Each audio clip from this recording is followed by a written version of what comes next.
2026 ஒவ்வொரு ராசிக்காரர்களுக்கும் முதல் 6 மாதம், அதாவது ஜனவரி டு ஜூன் வரை எப்படி இருக்கும் அப்படின்னு பார்த்துட்டு இருக்கோம். இதுல முக்கியமான ராசி.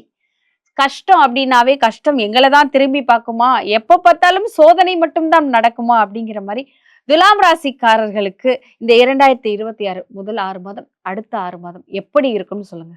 அதாவது இந்த 2026 ஃபர்ஸ்ட் சூப்பர் டூப்பரா இருக்கிறது ரிஷபத்துக்கு. 2வது ரொம்ப எக்ஸலண்டா இருக்கிறது துலாம்க்கு. அப்படின்னு தான் சொல்லணும். துலாம் ராசிக்காரர்களே கேட்டுக்கோங்க. ஆமா. காரணம் என்ன அப்படின்னா 6ஆம் பாவத்துல சனி. அவர் என்ன சொல்லுவாங்கன்னா ரோக சனி அப்படிம்பாங்க. கடன், நோய், எதிரி இல்லாத ஒரு வாழ்க்கையை கொடுக்கறதுக்கு நான் ரெடியா இருக்கேன், என்னை ப்ராப்பரா பயன்படுத்திக்கோ அப்படின்னு சொல்லக்கூடிய பொசிஷன்ல சனி இருக்கும். சூப்பர். துளாராசி அன்பர்கள் பல இடத்துல கடன் வாங்கியிருந்தாலும், தனிநபர் கடன் வாங்கியிருந்தாங்க அப்படின்னா இப்போ ஒரு பேங்க் லோன் அப்ளை பண்ணாங்கன்னா கிடைச்சிடும். வாங்கிட்டு கம்மி வட்டிக்கு அதை இந்த கடனெல்லாம் அடிச்சுட்டு நிம்மதியா இருக்கக்கூடிய சூழ்நிலை. இந்த பேங்க் லோன் ஈஸியா நம்ம அடிச்சிட முடியும். இல்லைன்னா அங்க பூர்வீக சொத்து பத்து இருக்கு, ஏதாவது இருக்கு அப்படின்னா அது நல்ல ரேட்டுக்கு போவோம், வாங்கி அழகா கடன் அடிச்சிடலாம். அப்படி ஒரு பிராப்தம் துலாத்துக்கு இருக்கு. சோ இந்த வருஷம் இருக்கு. ஃபர்ஸ்ட் விஷயம். 2வது ராகு 5ஆம் பாவம். இந்த 5ஆம் பாவம் அப்படின்றது என்னன்னா பூர்வ புண்ணியஸ்தானம், புத்திரஸ்தானம். இது வரைக்கும் எத்தனை கர்மாக்கள் எடுத்திருக்கேன், அத்துணை கர்மாக்கள்லயும் எத்தனை நல்லது செஞ்சிருப்பேன். நான் தெரிஞ்சு செஞ்சனோ தெரியாம செஞ்சனோ நல்லதுன்னு செஞ்சிருப்பேன் இல்லையாமா. அத்துணை நல்லத்துக்கும் அனுபவிக்கக்கூடிய காலகட்டம். இங்க அதிர்ஷ்ட கிரகம் 5ஆம் பாவத்துல உட்கார்ந்துட்டு இருக்கா அப்படின் போது நிறைய துலாம்க்கு லவ் வருமா, டிஃபால்ட்டா லவ் பண்ணுவாங்க. அதே மாதிரி பாத்தீங்கன்னா பூர்வீக சொத்து பத்து இருக்குன்னா அதை வியாபாரம் பண்றதுக்கான சூப்பரான பிராப்தம். ஒரு 10 ரூபாய் பொருளை இந்த தனுஷர் ஒரு படத்துல அந்த இடத்துல தண்ணி இருக்குது, அந்த இடத்துல மயில் நடமாடுது, சாமி நடமாடுது அப்படின்னு சொல்லிட்டு சூப்பர் ரேட்டுக்கு விற்பாரு பார்த்தீங்களா. அந்த மாதிரி விற்கக்கூடிய காலகட்டம். ராகு இருக்கிறா அப்படின் போது 10 ரூபாய் பொருள் நீ 5 ரூபாய்க்கு விற்கலாம். அதுக்கான ஒரு விஷயத்த ராகுவே ஏற்படுத்தி கொடுப்பா. அது பூர்வீக சொத்து இருக்குன்னா அழகா வித்து நீ கடன்லாம் அடிச்சு நிம்மதியா இருக்கலாம். ஓகேங்களா. இது குழந்தைங்க ஓரியன்ட் பாவமோ, பெருசா கவலைப்பட வேண்டியதில்லை. குருனோட பார்வை இருக்கு. அப்ப இந்த காலத்துல குழந்தைங்க எப்படி இருக்கும், நீ அம்மா 10 விஷயம் சொன்னா முதல்ல இந்த துலாம் பாருங்க, குழந்தைங்களோட 5ல ராகு இருக்கா அப்படின் போது குழந்தைங்க நம்ம சொல்லுவோம், கண்ணே பச்சை கலர் சோக்கா போட்டுக்கண்ணு, நீ சொல்லிட்டே அம்மா பச்சை கலர் சோக்கா போட்டுக்கன்னு. ஓகேம்மா, நான் பச்சை கலர் சோக்கா போட மாட்டேன், சிவப்பு கலர் சோக்கா தான் போடுவேன் அப்படின்ற மாதிரி தான் குழந்தைங்க மைண்ட் செட் இருக்கும். நீ என்ன சொன்னாலும் நான் எக்கு துப்பாதான், அதுக்கு ஆப்போசிட்டா தான் செய்வேன் அப்படின்ற மைண்ட் செட் இந்த காலகட்டத்துல குழந்தைங்க எப்படி இருக்காங்க அப்படின்னா, கொஞ்சம் காலமாவே துளாராசி அன்பர்களோட குழந்தைங்க அப்படிதான் இருக்காங்க. இந்த காலகட்டத்தில் அவங்க எப்படி இருப்பாங்கன்னா, நீ பச்சை கலர் சொக்கா போட சொன்னியம்மா, இருமா நான் காலையில சிவப்பு கலர் சொக்கா போட்டு வரேன், சாயங்காலம் பச்சை கலர் சொக்கா போட்டு சாயங்காலம் போட்டுக்கிறேன், உனக்காக போட்டுக்கிறேன் அப்படின்ற மாதிரி ஓரளவுக்கு சொல் பேச்சு கேட்குங்க அப்படின்னு சொல்லலாம். அதே மாதிரி கேத்து 11ஆம் பாவம் லாபஸ்தானத்துல கேத்து. நிறைய பேர் வெளிநாட்டுல வேலை செஞ்சு சம்பாதிக்கக்கூடிய யோகம் இருக்கு. வெளிநாடு போகக்கூடிய யோகம் கண்டிப்பா இருக்கும். கண்டிப்பா தீருவாங்க. கடல் தாண்டி இன்டர்நேஷனல் கரன்சிஸை கையாளக்கூடிய யோகம். இப்ப படிச்சவங்க ஓகே, படிக்காதவங்க எப்படி போவாங்க, சந்தேகம் வருது. ஒரு சாதாரண படிப்பறிவே இல்லாத ஒரு லேடியா இருக்காங்க அப்படின்னு வச்சுக்கோங்களேன். ஒரு சும்மா ஒரு பிளவுஸ் தைக்கிறவங்க, அந்த பிளவுஸ்ல சம் டிசைன்ஸ், இப்ப இந்த ஆரி ஒர்க்லாம் இருக்குல்ல, அந்த மாதிரி எல்லாம் போடக்கூடியவங்க இந்த சோசியல் மீடியா மூலியமா, அதாவது இந்த இன்ஸ்டா, FB எல்லாம் இருக்கு பாத்தீங்களா, இது மூலியமா ப்ரொமோட் பண்ணி வெளிநாட்டுல உங்களுக்கு கிளையன்ஸ் வெளிநாட்டுல எக்ஸ்போர்ட் பண்ணக்கூடிய பிராப்தம். Super super. கேத்து அவங்கள வச்சு வேலை பார்க்க, அவங்க ஹெல்ப் மூலமா இவங்க அங்க போய் அவங்கள வச்சு வேலை தொடங்கிடுவாங்க. வேலையும் தொடங்கலாம், இங்க இருந்து அங்க எக்ஸ்போர்ட் பண்ணலாம். மொத்தம் வெளிநாட்டு வருமானம் உனக்கு வரும். அதுக்கான பிராப்தம்.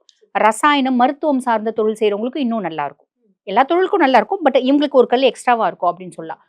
நம்மளோட மூத்த சகோதரிகள் கிட்ட நம்ம கொஞ்சம் டிஸ்டன்ஸ் மெயின்டைன் பண்ண ஆரம்பிக்கும். நம்மளுக்கு மூத்தவங்க கிட்ட. ஆமா, ஃப்ரெண்ட்ஸ் கூட டைம் ஸ்பெண்ட் பண்ணலாம், நம்மளுக்கு நேரம் இருக்காது, அந்த மாதிரி சொல்லலாம். இது அமைப்பு. அதுக்கப்புறம் குரு பகவான் பாத்தீங்கன்னா 9ஆம் பாவம் பாக்கிய குருவா இருக்காரு. எல்லா கிரகங்களும் நல்லா இருக்காங்க பத்தி, அதனால தான் 2வது சூப்பரா இருக்குன்னு சொன்னேன். குரு பாக்கிய குருவா இருக்காரு.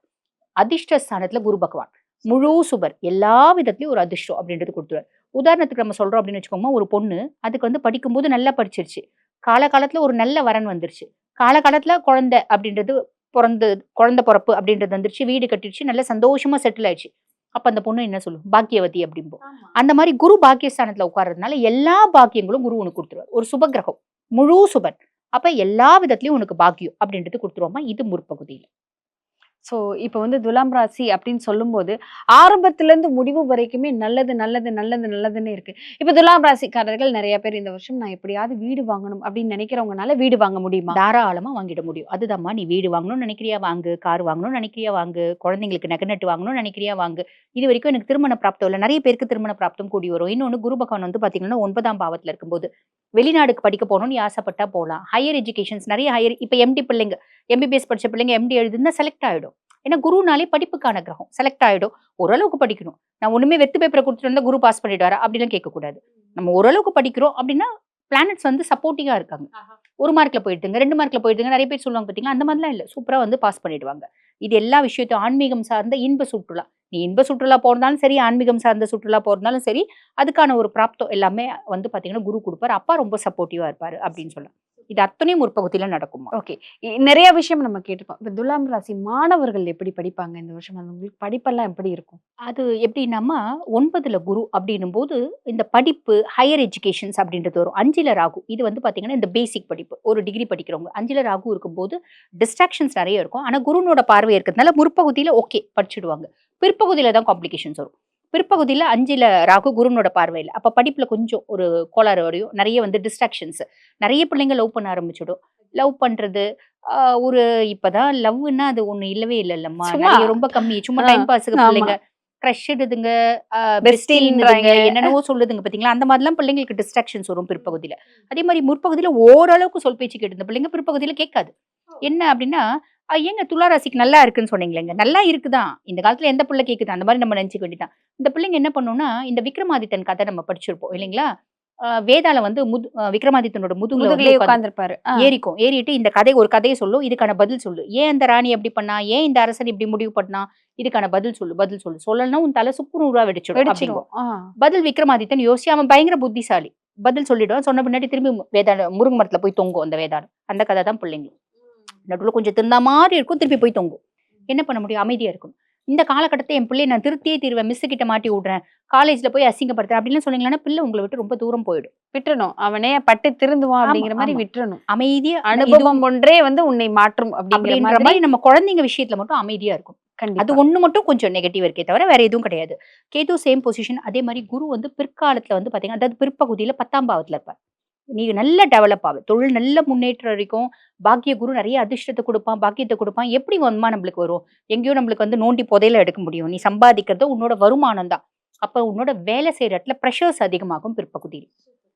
வேலை செய்ற இடத்துல நெறைய பிரஷர்ஸ் இருக்கும். அத டேக்கிள் பண்ணிருவாங்களா? அவ்வளதான். அம்மா துலாம் வந்து அ சனி உச்சமடையக்கூடிய ராசிம்மா. சுக்கிரனோட ராசி. சனி உச்சமடையக்கூடிய ராசி. ரொம்ப சிம்பிள்ம்மா. துலா ராசி பெர்சன்ஸ் கிட்ட கோவம் வந்து நீ பேச ஆரம்பிச்சா, "ஐயோ! ஏன்டா சாமி இவன்கிட்ட நம்ம பேசணும்." அப்படின்ற மாரி நீயே நொந்துப்ப.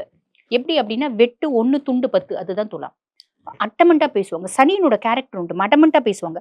அறம் சார்ந்த ராசி. சனிக்கு பயங்கர பேசக்கூடிய தன்மை அப்படின்றது உண்டு. பியாண்ட் தட் நெறைய வந்து துலாம் வந்து பார்த்தீங்கன்னா, இந்த நீதி அரசர்களா, வழக்கறிஞர்களா இருப்பாங்க. சனி உச்சமடையக்கூடிய ராசி அப்படின்றதுனால. நியாயஸ்தர்கள்லாம் அதிகமா இருக்கக்கூடியது அந்த துலாம் அந்த ராசிகள். சிம்பலே நீங்க பார்க்கலாம். ஆமா, நம்ம தராசு. தராசு. நான் தராசு. எப்பயுமே யாரா இருந்தாலும் நான் கரெக்ட்டா இருப்பேன். அப்படின்ற பெர்சனாலிட்டீஸ். கோவம் வந்துச்சுன்னா பயங்கரமா பேசுவாங்க. அதே மாரி அவங்களுக்கு ஈகை தன்மை அப்படின்றதும் உண்டு. நெறைய வந்து சேரிட்டி குடுக்கறது, இதெல்லாம் வந்து துலாம், மீனம் இதெல்லாம் சொல்லலாம். நியாயமாவே வந்து பார்த்தீங்கன்னா, அ ஒரு யூனிசெஃப்க்கு காசு குடுக்கறது, ஒரு முதியோர் இல்லத்துக்கு காசு குடுக்கறது, இதெல்லாம் துலாம்க்கு உண்டு. நியாயமாவே அந்த ஈகை தன்மை அப்படின்றது உண்டு. மகரத்துக்கு உண்டு, கும்பத்துக்கு உண்டு, மீனத்துக்கு உண்டு. இந்த மாரி சனி வந்து ப்ரிடாமினன்ட்டா இருக்கக்கூடியது உண்டு. மீனம் எதனால அப்படின்னா, குருவினோட ராசி அப்படின்னால அவங்களுக்கும் அந்த எண்ணம் உண்டு.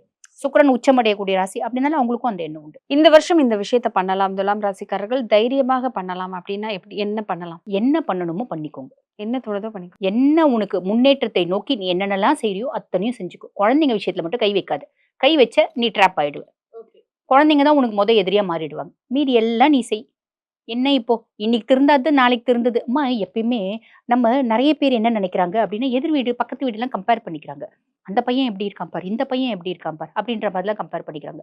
எல்லாருமேம்மா ஒரு நேரம் இல்ல ஒரு நேரம் பெத்தவங்களுக்கும் ஆப்போசிட்டா தான் நடப்பாங்க. எல்லா பிள்ளைங்களையும் நீ வந்து பார்த்துக்கோ. ஒரு சில பிள்ளை 5 வயசுல பண்ணும். ஒரு சில பிள்ளை 15 வயசுல பண்ணும். ஒரு சில பிள்ளை 20 வயசுல பண்ணும். ஒரு சில பிள்ளை 50 வயசுல பண்ணும். எப்ப பிளானட்ஸ் வந்து தப்பா போதோ, அப்ப பிள்ளைங்க உனக்கு அடங்க மாட்டாங்க. இதுதான் உண்மை.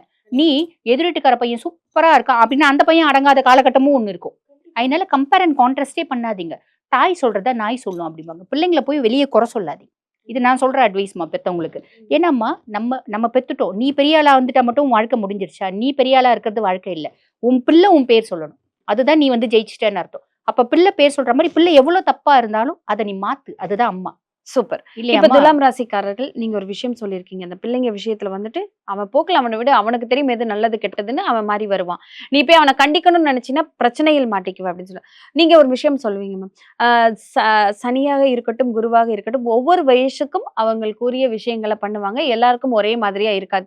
துலாம் ராசிக்காரர்களுக்கு அந்த முதல் பாகம், 2ஆம் பாகம், 3ஆம் பாகம் எப்படி இருக்கும்? முதல் பாகத்துல இருக்கிறவங்க என்ன விஷயம் எல்லாம் சந்திப்பாங்க? 2ஆம் பாகத்துல இருக்கவங்க என்ன விஷயம்லாம் சந்திப்பாங்க? 3ஆம் பாகத்துல இருக்கவங்க என்ன விஷயம்லாம் சந்திப்பாங்க? சந்தி. படிக்கிற பிள்ளைங்க படிப்புல டைவர்ட் ஆகாம கொஞ்சம் கான்சென்ட்ரேட் பண்ணி அதிக டைம் ஸ்பெண்ட் பண்ணும் அப்படின்னு சொல்ல குழந்தைங்களுக்கு, படிக்கிற குழந்தைங்களுக்கு. அது வந்து ஒரு ஸ்கூல் படிக்கிற 17 வயசுனாலும் அது குழந்தை தானே, அடல்ட் ஆகல. இப்ப காலேஜ் படிக்கிற பிள்ளைங்களுக்கும் அதேதான். மத்தியம வயசு இருக்கவங்க வேலையில கான்சென்ட்ரேட் பண்ணணும். தொழில்ல பிரஷர்ஸ் வரும். அதுல கவனம் அப்படின்றது வச்சுக்கணும். ரொம்ப கொஞ்சம் வயதானவங்க அவங்களோட ஆரோக்கியத்துல கவனம் அப்படின்றது வச்சுக்கணும். அவ்வளவுதான். மத்தபடி வேற ஒண்ணும் இல்ல. துலாம் ராசிக்காரர்களுக்கு 2026 மிக சிறப்பா இருக்கு. எந்த விஷயம் தொட்டாலும் தொட்டதெல்லாம் பொன் அப்படிங்கிற மாதிரி நடக்கும் அப்படின்னு. ஆனா கவனமாக இருக்கணும், தெளிவாக முடிவெடுத்து பண்ணணும் அப்படின்னு சொல்லியிருக்காங்க. தொடர்ந்து பேசுவோம். நன்றி. நன்றி.